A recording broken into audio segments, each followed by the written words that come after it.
प्रणाम प्रभु, कोटि कोटि प्रणाम आपको। चरण स्पर्श। मैं अंजलि।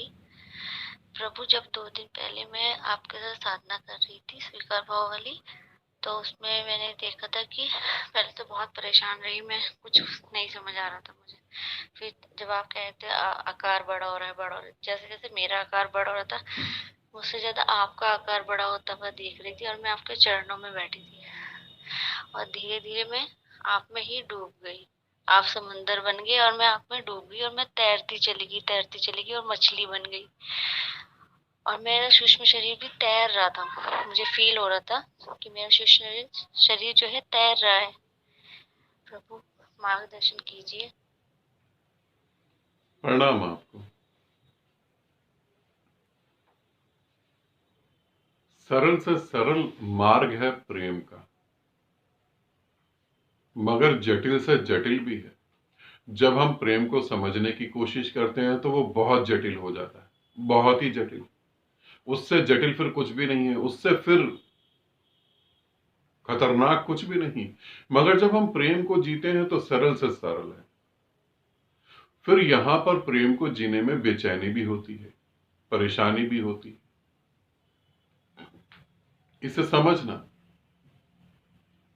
जब तुम साधना करते हो और साधना करते करते अपने गुरु के साथ जुड़ने लगते हो, और जब जुड़ने लगते हो और जब प्रेम तुम्हारे हृदय से बहने लगता है, तो वहां मन मरने लगता है। और वहां मन मरने लगता है तो एक घबराहट होती है, क्योंकि साधारणता जब तुम किसी को प्रेम करते हो तो वहां मन नहीं मरता। साधारणता हम किसी व्यक्ति को प्रेम करते हैं, किसी स्त्री को, किसी पुरुष को, तो वहां मन नहीं मरता, वहां मन जिंदा रहता है। मन सारे उपाय करके चलता है। मन सुरक्षा असुरक्षा दोनों को देखता है।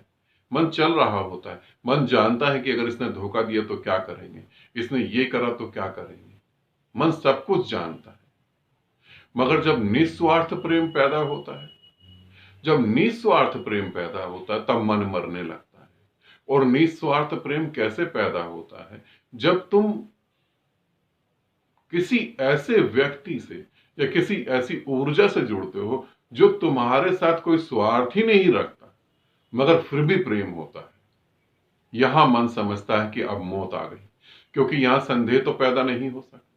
फिर संदेह किस लिए करो? जो परिपूर्ण है, जो हर हर जगह से परिपूर्ण है, ना तो उसे कुछ चाहिए, ना उसे कुछ मांगना है। फिर जब वो उसकी तरफ से प्रेम उतरता है तो तुम फिर घबराने लगते हो, और फिर धीरे धीरे प्रेम के कारण तुम्हारा संसार, तुम्हारा घर परिवार सब फीका पड़ जाता है। अब वो फीका पड़ने लगता है, अब उसमें रस नहीं होता, क्योंकि घर परिवार कितना ही प्रेम करे, तुम्हें ये तो पता होता है कि यहां सब स्वार्थ का खेल है। परिवार में सब स्वार्थ का ही खेल है। बच्चों से प्रेम करना भविष्य की सुरक्षा है। बच्चे प्रेम करते हैं क्योंकि उन्हें बहुत कुछ चाहिए। पत्नी प्रेम करती है क्योंकि पति होने की सुरक्षा, पति है तो सेफ है। पति प्रेम करता है बहुत सारे स्वार्थों के कारण। मगर जब एक गुरु और शिष्य के बीच में प्रेम होता है तो वहां स्वार्थ बिल्कुल भी नहीं होता, स्वार्थ कहीं भी नहीं होता। तो ऐसी चीजें घटित होती हैं, जब तुम्हारे अंदर प्रेम होगा तो तुम्हें गुरु के अंदर समाने का अनुभव होगा। तुम्हें ऐसा लगेगा कि मैं गुरु के अंदर समा गई हूं, या मैं गुरु के अंदर समाता चला जा रहा हूं। तो ये बहुत शुभ है, और इसे समझना नहीं, इसमें डूबना है। समझोगे तो बाहर आ जाओगे। समुंदर को अगर समझना हो दिमाग से तो समुंदर से बाहर आना जरूरी है, और समुंदर को अगर जीना हो तो समझना छोड़ना जरूरी है। ठीक है, आनंदित रहो, सदा खुश रहो। बहुत बहुत प्रेम आप सभी को।